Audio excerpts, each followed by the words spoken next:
તો આ ગાડીમાં કરીએ છીએ સાઇડ સ્ટેપ ઓટોમેટિક ઇન્સ્ટોલ.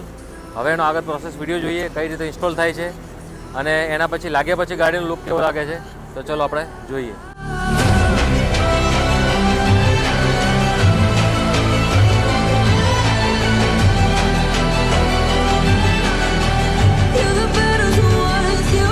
જે ઓટોમેટિક સાઇડ સ્ટેપની વાત થઈ હતી એનું તમે ફિટિંગ બધું જોઈ લીધું.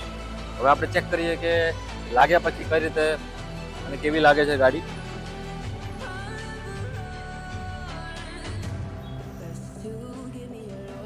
એની ઉપર તમે ઇઝીલી આરામથી બેસી શકો છો.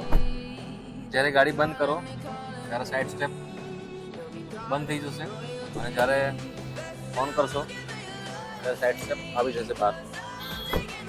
તો જો તમારી પાસે પણ એસયુવી કાર હોય અને એસયુવી કારની અંદર આ રીતે સાઇડ સ્ટેપ લગાવવા હોય તમારે તો તમે અમારો કોન્ટેક્ટ કરી શકો છો. નીચે નંબર મેન્શન કરેલો છે, ઓટોવિયા કાર્સ પર, અમદાવાદ.